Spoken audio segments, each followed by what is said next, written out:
رسميا ده اول فيديو في 2023، ولكن فعليا كان المفروض يكون ده اخر فيديو في 2022، وعشان كنت لا املك الكثير من الوقت فبالتالي ما لحقتش انزله. اهلا بيك يا عزيزي الفنان في فيديو مليان شرح وتفاصيل كتير بعد 3 اسابيع من الغياب عن الشرح. من غير كلام كتير، الفيديو ده هيكون عباره عن حاجتين. اول حاجه هو شرح انا ازاي عملت الترانسفورميشن اللي انت هتشوفه جوه الفيديو. تاني حاجه هتلاقي الصوره بتاعت هالك اللي احنا بنستخدمها دلوقتي تحت في الديسكربشن، لازم تروح تنزلها، وهيبقى مطلوب منك حاجه واحده بس، انك تعمل انت كمان ترانسفورميشن للصوره دي لاي حاجه انت عايزها. انا عملت لسانتا كلوز، فانت ممكن تعمل اي حاجه تانية وتشاركنا بيها على الجروب. نعم انت سمعت مظبوط، احنا عملنا جروب على الفيسبوك اسمه احمد منير كرييتيف هاب، تلاقي اللينك بتاعه تحت في الديسكربشن، تقدر تنزل وتنضم لينا وتشارك التصميم بتاعك. ماكسيمم للمشاركه هيكون يوم الخميس اللي جاي علشان نقدر نجمع التصميمات ونتكلم عنها في فيديو جاي هنا على القناه. ما تنساش قبل ما نبدا تعمل سبسكرايب للشانل، لايك للفيديو، كده تابعني على الفيسبوك، على التيك توك، على الانستجرام، في كل البلاتفورمز اللي انت موجود عليها هتلاقيني انا كمان موجود، وتكتب كمان تعليق تقول لي محتاج تشوف ايه هنا على الشانل الفتره اللي جايه. من غير بقى ما نطول اكتر من كده في الانترو، يلا بينا نبدا الفيديو.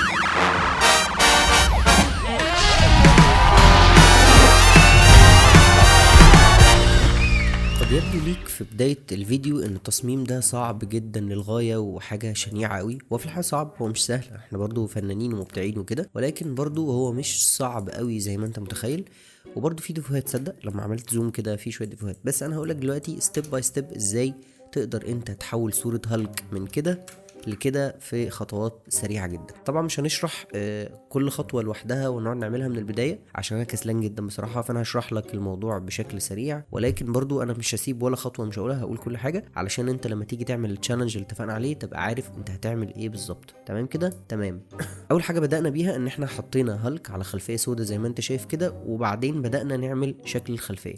الخلفيه كانت عباره عن ايه؟ سوليد كلر، لونه كده ابيض عادي اهو زي ما انت شايف، وعملنا عليه ماسك، رسمنا عليه بالفرشه، خلينا كأن في ايه اضاءه جايه من فوق زي ما انت شايف كده ووقع على الارض. الموضوع ده عملناه ازاي؟ عملناه ببرش سوفت برش عادي. لو جيت على الماسك كده وقعدت ترسم، بص بيفتح اللون ازاي. فانا قعدت ارسم لحد لما وصلت للشيب اللي انا عايزه في الاضاءه ده. بعدين جيت في الجزء اللي تحت ده كعبرت البرشايه دي كده اهو، كبرتها شويه ورحت ضارب في الارض كده بالبرش زي ما انت شايف، عشان تعمل كأن ايه النور اللي ساقط من فوق ده جاي على عمك هالك من تحت. ليه عملته بالطريقه دي؟ عشان انت لو جيت تبص اصلا على الكاركتر نفسه هتلاقي ان هو الموديل ده معمول والاضاءه عليه واقعه من فوق. يعني بص كده، شايف الحته دي واقعه من فوق ازاي؟ الاضاءه واقعه من هنا، يعني في اضاءه كده على كتفه من هنا ومن هنا ومن هنا، وتلاقي الحتت دي ايه مضلمه.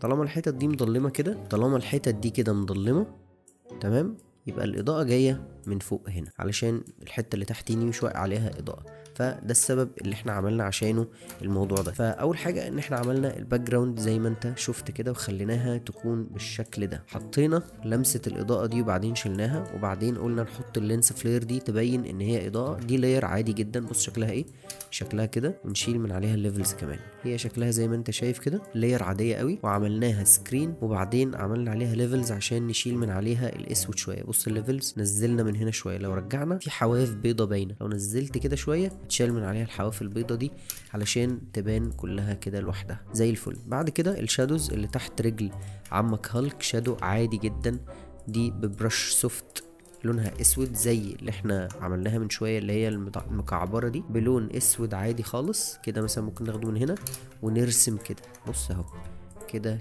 او كده او كده او كده، بحيث نبين ان هو واقف في الحته دي، لان الاضاءه نازله من فوق فلازم يكون في شويه سواد كده واقف تحتيه. طبعا ما تسودهاش قوي عشان ايه ما يبقاش شكلها بايخ. تمام. بعد كده عملنا ايه؟ بعد كده عملنا شويه دخان وراه. اللاير اللي انت شايفها دي لاير سموك عادي قوي موجوده هنا في البرشات. لو كتبت هنا سموك، لو انت ما عندكش فوتوشوب 2022 مش هتعرف تسيرش، لازم تبقى عارف مكانها بالظبط. وجبنا لون ابيض او لون اصفر او ايا كان اللون، ونضرب بس بالبرش كده وراه سنه زي ما انت شفت. تمام قوي. بعدين بقى الشادوهات والحاجات دي شادوهات انت هتفهم هي بتاعت ايه كمان شويه. اللبس بقى او اللون الاحمر اللي عملناه على عمك هالك ده عملناه ازاي؟ بص يا سيدي هقول لك حالا. اول حاجه سيبك من البتاعه اللي انت شايفها قدامك دي تكتشر، هوريك انا عملتها ازاي. اللاير الحمراء دي لاير انا رسمتها عادي. بص لو عملت لها ديسيبل هتلاقيها يعني سوليد كلر لونها احمر عادي. انا جبت البين تول زي ما انت شايف، وبعدين عملت ايه، هوريك في لاير جديده. جبت البين تول عادي جدا، وبعدين بدأت امشي على الحروف بتاعته كده عشان اخد الشيب بتاع جسمه. طبعا انت هتمشي بشكل سموث اكتر عشان تاخد الكيرفات بشكل مظبوط وتطلع ايه شكل جسمه مظبوط. هنعمل بس الحته بتاعت دراعه، تمشي كده لحد لما انا طبعا هاجي عند الحته بتاعت ايده دي عايزه تبقى مقصوصه عشان الكمام، كأن دي الكمام يعني، فهمشي على صوابعه كده سريعا كده كأن الهدوم جايه من وراه. هعمل كده لحد لما اوصل للحته اللي انا عايزها. بعدين هاجي هنا وارسم شكل دراعه كده، وبعدين هعمل كده. انا كده قفلت الشيب. لو عملت كنترول انتر هيحولك الشيب ده للسليكشن كده، زي ما انت شايف النقط اللي عماله تتحرك دي. وهاجي على النقطه دي من هنا واعمل سوليد كولر، ادوس كده فهو بيحول لي دي تلقائي لشيب لاير ومعمول عليها ماسك بالفعل. واخترت اللون الاحمر، شايف اتحولت فجأة من شيب لسوليد كولر ومعمول عليها ماسك بنفس الشكل اللي انا رسمته. فانا عملت كده على جسمه بالظبط، رسمت الشيب بتاع جسمه وخليته يبقى شكله كأنه محطوط على هدومه بالطريقة البايخة دي. وبعدين في التكتشر دي انا استخدمتها في التصميم او في السوق يعني عشان اعمل عليها ادي الماتيريال كده بتاعت الهدوم كأنها ايه هدوم بالظبط. التكتشر دي ده شكلها، استنى كده، ده شكلها، هي تكتشر مربعة عادي جدا. فانا اخدت التكتشر دي وبعدين بدأت اكررها بشكل كبير جنب بعض كده اهو، لزقتها جنب بعض كده مربعات كتيرة، وبعدين دخلتها كليبنج ماسك جوه الشكل اللي انا رسمته عشان تديني الماتيريال بتاع الهدوم زي ما انت شايف كده. بعدين عملت ايه بقى، لقيت نفسي هقعد ارسم الشكل بتاع هالك ده من الاول وجديد عشان ارسم الشادوهات بتاعت جسمه. جات لي فكره ان انا اخد دوبليكيت من اللاير بتاعته هي نفسها واطلعها فوق خالص واحطها على الجسم ده، على جسمه، واعملها سوفت لايت. راحت مدياني ايه، ادتني كأن الهدوم كأنه لابس هدوم ضيقه، فاهم؟ واخد بالك ازاي كأنه لابس هدوم ضيقه، فخدت شكل العضلات بالهايلايتس بالشادوز بتاعت جسمه بكل حاجه، وكأني انا ملبسه هدوم ضيقه عليه بالظبط. دي كده كانت النقطة الأولى. النقطة التانية كانت عبارة عن ايه، تصدق مش فاكر كانت عبارة عن ايه. كانت عبارة عن ان انا اديت وشه شوية ايه تعديلات كده في الإضاءة، كانت عشان الطاقية اللي هيلبسها. متشغلش بالك بالنقطة دي دلوقتي. اللون الأحمر بتاع هدومه كان فاقع قوي، فأنا كنت عايز أقلله فحطيت عليه هيو ساتيوريشن لاير يطفي بس الألوان اللي هي الخضرة الفاقعة والحمرة دي شوية. ما تسألنيش ليه عملت كده، بصراحة انا عملت كده عشان حسيت ان انا محتاج اعمل كده. المهم نبدأ بقى في الجزء اللي بعد كده، اننا نحط على جسمه الشادوز والهايلايتس والحاجات اللي احنا محتاجين نركبها على جسمه علشان ايه نعمل الاشكال الجميلة دي. بص يا سيدي اول حاجه انا حسيت ان احنا محتاجين نزود شويه الشادوهات على العضل، اللي هو الحتت اللي مش طايلها الاضاءه محتاجه تزيد شويه في الشادوهات بتاعتها. فرسمت، حطيت لاير اكسبوجر عادي خالص برضو زي ما انت شايف، وغمقتها، متغمقه هنا في السلايدر ده كده، نزلتها يمين، لو جبتها شمال هتفتح، انا جبتها شمال شويه عشان تغمق. وبعدين بالسوفت برش بدات ارسم، او على الجسم بالسوفت برش بدات احط شويه التاتشات اللي انت شايفها دي ناحيه اوريدي الجايد اللي انا بقى واخده اصلا من العضل اللي انا رسمته ده. فبدات احط ايه يعني زي هنا كده، ارسم على الشادوهات دي شويه كده. خلينا نعلي البرش شويه عشان تبان، ارسم كده شويه وارسم هنا شويه، وعلى صدره من هنا كده اغمق الحتت اللي نازله شويه بحيث ايه التشست، عضله التشست بتاعته تبان، علشان اخد شكل العضل بتاع جسمه اكتر من كده. تمام جدا. وبعدين بدات ان انا ارسم برضو على رجله نفس الكلام، في شادوهات هنا في الحته دي على رجله من الحته دي علشان تبين ان الجزء اللي تحت ده في رجله مش طايله برضو الإضاءة، والحروف بس هي اللي طايلها الإضاءة. فبدأت أعمل نفس الكلام، وكمان بدأت أرسم حواليه كده من فوق من هنا هايلايتس. الهايلايتس دي عملتها ازاي، دي هيو ساتوريشن لاير زي ما انت شايف، لونها عامل لها كلارايز، واخد اللون اللي هو ايه اللبني او الاصفر شويه يعني زي ما انت شايف، بص ايه كده.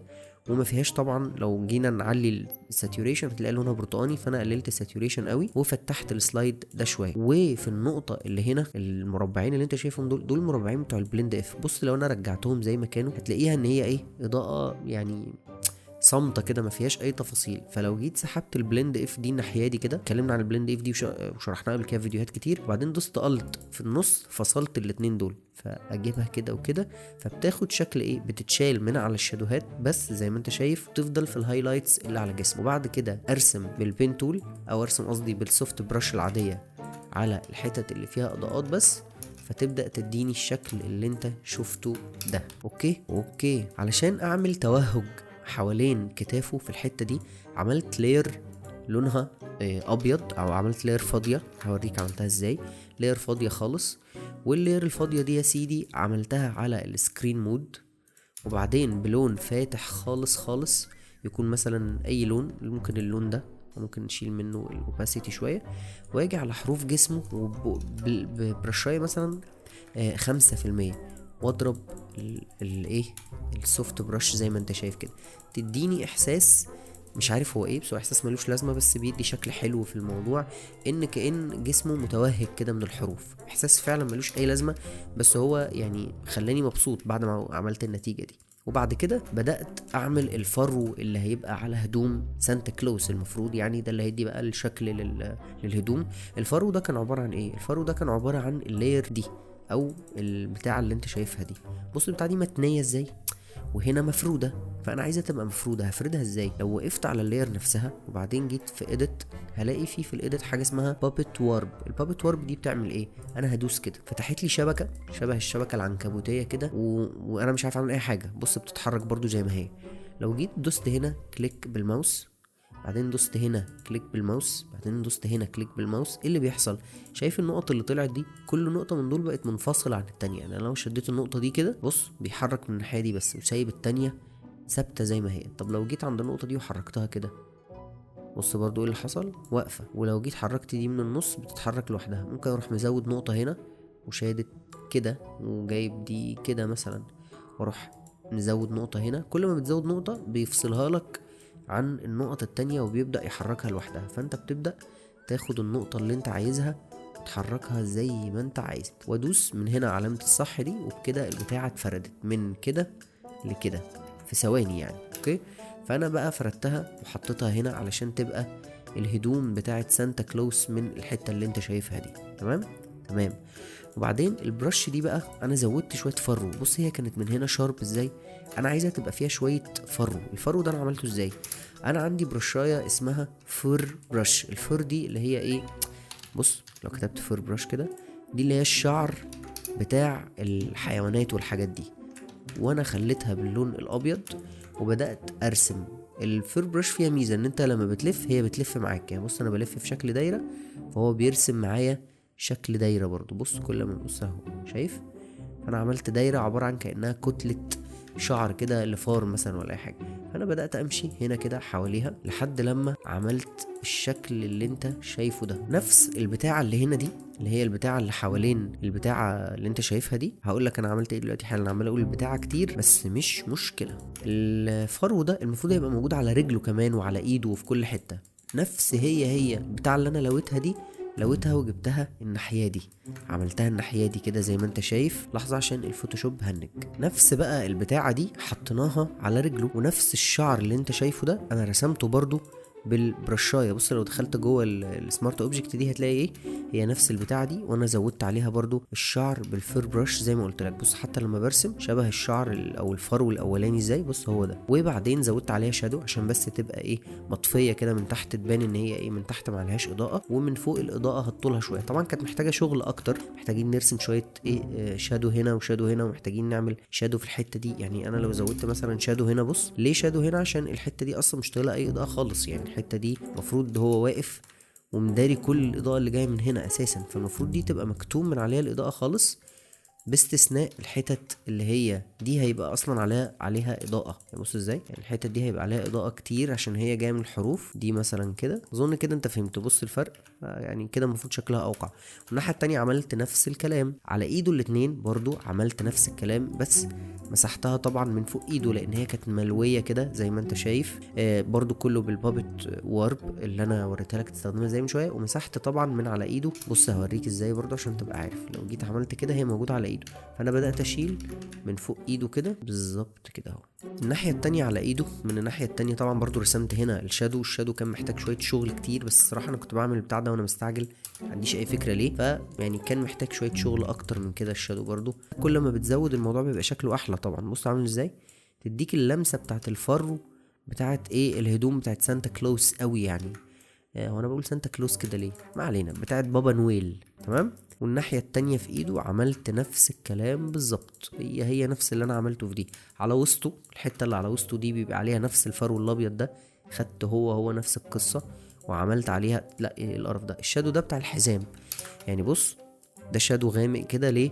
عشان في هنا سيادتك حزام الراجل ده بيلبسه، فده الشادو بتاع الحزام. بص لو شلته يعني شكله بايخ جدا، فانا حطيت الشادو ده علشان ده الحزام اللي بيبقى لابسه سانتا كلوز. اكشن انا كنت واخده من صوره لسانتا كلوز يعني، وقصيته منها وحطيت نفس الحزام هو. اشتغلت شويه بس على يعني ايه ريتاتش الحزام ده عشان يطلع شكله حلو. حطيت عليه حته شادو كده يعني ايه بسيطه مش جامده قوي يعني كده اهو، عشان بس يبان ايه، يديله يعني شويه دبث كده، يعني عمق سنه بسيطه قوي. بعدين يا سيدي عملنا ايه؟ بعدين جت النقطه بقى بتاعه دقنه. بص دقنه عملنا فيها ايه، في لاير كده هنا او جروب هنا اسمه هير. الهير ده تلاقي جوه حاجات كتير بالهبل، نقفله كده ونشوف احنا عملنا ايه في حاجه. اول حاجه كانت دقنه هي عباره عن لاير او صوره انا جبتها من PNG وينج عادية. ده كان الأصل بتاعها، لونها بني ولونها غامق زي ما انت شايف كده. حطيت عليها هيو ساتوريشن لاير، شلت منها الألوان خالص. ليفلز علشان أخليها لونها أبيض. بص الليفلز عاملة ازاي، لو رجعتها كده بقت لونها غامق زي ما هي. أنا جبتها من النص الناحية دي كده شوية، خليتها هنا وفتحت دي قوي عشان تديني الافكت بتاع الشعر الابيض، كأن الراجل ده شعره ابيض وفي شويه اسود بس. بص ازاي زي ما انت شايف كده. بعد كده اديت دقنه شويه شادو يعني بالاكسبوجر عادي جدا، دي لاير اكسبوجر انا غمقته كده زي ما انت شايف شويه. وبعدين عملت عليه ماسك، بدأت ارسم شويه شادو كأنه الشادو يعني بتاع دقنه من عند هنا، من عند الحته دي. الدقن كده من الحته دي كانها ايه، واخده شويه شادو عشان يبان الكيرف بتاعها. بعدين جينا لشنب المعلم التركي اللي انت شايفه. انا معرفش ليه اخترت الشنب شكله كده، بس يعني ايه هو نصيبه. نفس الكلام، هي لاير عاديه برضو من PNG وينج، وفتحت اللون بتاعها خالص عشان يديني افكت الشعر الاسود. ثواني كده اتاكد ان الفيديو بيسجل. التاتش اللي انت شايفها قدامك دي انا مش محتاج اقولك دي تاتش ايه، انت اكيد فاهم ان دي تاتش بتاعه الفير برش برضو. ودي بقى اللمسه بتاعه الكيرف بتاع الشنب. بص الشنب عامل ازاي، الشنب شكله فظيع جدا. اديته بس بالاكسبوجر كده شويه حته من تحت عشان يبان اللي هو ايه، اللوحه بتاعته دي يبان ان هو نازل لتحت شويه، ومن فوق بس هو اللي طايله الاضاءه. بعد ما خلصت التصميم ده وانا شغال معاك دلوقتي او بتكلم معاك وبشرح لك انا عملت ايه، انا حسيت ان انا كان محتاج ابذل فيه مجهود اكتر من كده، بس جود جوب فور مي. اهم حاجه ان انا حاولت مش اكتر، لان دي اول تجربه ليا في الترانسفورميشن، فلا باس ان يطلع فيها اخطاء او بعض الاخطاء. بعد كده جينا لمرحله الطاقيه بقى والعصايه اللي هو بيمسكها سانتا كلوز دي. عملناهم ازاي؟ موضوع بسيط خالص خالص يا صديقي. بص ازاي يا فنان، دي طاقيه برضو زي ما انت شايف مكتوب عليها pngwing.com، موقع بيفضح قوي عشان لازم يقولك انت جايب الصوره دي منه. وشلنا من عليها شويه اضاءه وغمقناها حبه كده بالليفلز من هنا زي ما انت شايف كده. بس موضوع بسيط. اللاير اللي بعد كده كانت لاير شادو. الطاقيه دي المفروض من هنا هتبقى يعني نازله لتحت شويه، ففيها شادو، الاضاءه مش تبقى طايله من الحته دي قوي. ودي لاير فيها شويه اضاءه من فوق، ودي لاير فيها شويه اضاءه من فوق عشان تدي عمق اكتر للطاقيه. ودي دي بقى فيها شادو لاير، وعملناها مالتيبلاي زي ما انت شايف. وبدات ارسم في الحتت الملويه دي عشان تديني العمق بتاع التانية اللي في الطاقيه، عشان احس ان هي ايه فعلا متنيه. بص ازاي قبل وبعد، فادت شويه ايه عمق في الصوره كده. وده طبعا اللاير اللي انا حطيتها عشان اشيل بيها الالوان، عشان تطلع لي الطاقيه ما فيهاش الوان قوي، تبقى زيها زي الهدوم اللي عملناها في الاول. اخر مرحله خالص كانت بقى ايه، شويه الحاجات البارتكلز اللي انت شفتها دي. البارتكلز دي عباره عن ايه، لاير زي ما انت شايف لونها اصلا ايه اسود خالص. انا حطيتهم الاتنين على السكرين مود عشان اشيل منهم السواد، وبعدين حطيت زي ماسك كده عليهم، وبدأت امسحه من حتت واظهره من حتت عشان ايه ما يبقاش شكله اوفر على البتاع ده. اخر مرحله خالص كانت مرحله الكالر كوريكشن او الكالر جريدنج. خليت الشادوهات تبقى شويه ايه، ممكن اوريك عملتهم ازاي. الشادوهات ممكن لو عملنا من هنا كده، جبنا الشادوز وخليناها شويه لونها ايه ازرق من هنا، وبعدين جينا في الهايلايتس مثلا خليناها لونها شويه احمر في اصفر من هنا. نيجي في الميد تونز ممكن نخليها شوية ايه سيان مع شوية ازرق برضو. ممكن نيجي نعمل في الليفلز هنا، انا بوريك الحاجات بشكل عام وسريع. نيجي في الليفلز ونفتح شوية الشادوهات من هنا، ممكن نيجي نعمل كونتراست اند برايتنس لاير ونفتحها شويه ونقلل الكونتراست سيكا. ممكن نعمل ايه تاني؟ ممكن ندي فوتو فلتر. الفوتو فلتر ده بتدي زي صبغه كده على الصوره كلها او على الهايلايتس اللي في الصوره زي ما انت شايف. بص ازاي دي كده معموله وارمنج فلتر. انا ممكن اختار اكتر من لون، ممكن اعمله لبني، ممكن اعمله ناحيه الاحمرات، ممكن اعمله سيبيا اللي هو اللون الذهبي شويه ده، يديني الافكت اللي انا بحبه على الهايلايتس. بص ازاي كده اهو، فيديني الافكت ده جامد. الكونتراست ما بين الالوان كده انا بالنسبه لي مثلا شكله كويس. ممكن اجي اروح عامل ايه تاني؟ اعمل فايبرنس واعلي الفايبرنس شويه بحيث يلون لي اكتر، ما يبقاش الايه الدنيا بهتانه كده خالص، لا الون اكتر تاني بحيث الالوان تنطق شويه. ممكن اعمل ايه تاني؟ ممكن اعمل جريدينت مابس. لو عملت جريدينت مابس بقى، بص الحركه دي انا بحبها. ممكن اجيب في البلوز هنا اختار الجريدينت ماب دي وبعدين احطها على اللايتن، فتاخد الشادوهات، تاخد التنت اللبني ده واحطها على 10% او 15%. بص الفرق بقى عامل ازاي. حبيت انا اللمسه دي. ممكن اعمل العكس فخلي الهايلايتس يبقى لونها اورنج، فاختار الجريدينت مابس تاني وبعدين مثلا اجيب في الاورنج، فين الاورنج اهو، واختار الاورنج دي واعمل لها ريفرس عشان الهايلايتس هي اللي يبقى لونها اصفر كده. واجي هنا ممكن اروح حاططها على مثلا مثلا بص السكرين كويس، اللينير دodge برضو كويس قوي. ممكن لو جيت اقلله شوية من هنا يقل، وبعدين اعكس الماسك واجي على الهايلايتس بس وابدأ اظهره شوية من عند الهايلايتس هنا، فيديني بص الجلو افكت ده جامد ازاي. يعني انا عجبني قوي قوي قوي لما عملته كده. وفي نفس الوقت الكونتراست ما بين الشادوهات اللي لونها لبني شوية والاورنج او الاصفر اللي هنا ده هيعمل في الاخر ماتشنج جامد قوي. انا كده تقريبا شرحت لك انا عملت ايه بالظبط، وشرحت لك الحوار ده من اوله لاخره وجه ازاي. طبعا ما عملناهوش ستيب باي ستيب مع بعض، ولكن ده علشان توفيرا لوقتك ووقت الفيديو ووقتي. انا عايز انام جدا، انا بسجل الفيديو ده الساعة 5 الا تلت الفجر، فانا طبعا مش قادر صراحة، مش قادر افتح عينيا، بس كله من اجلك يا عزيزي الفنان. لو عجبك الفيديو ما تنساش تعمل سبسكرايب ولايك للفيديو، تشير الفيديو عشان الناس تشوف عملنا الترانسفورميشن الجميل اللي انت بتتفرج عليه دلوقتي ده ازاي، وخدنا هالك من حتة بعيدة خالص لحد لما وصلناه هنا.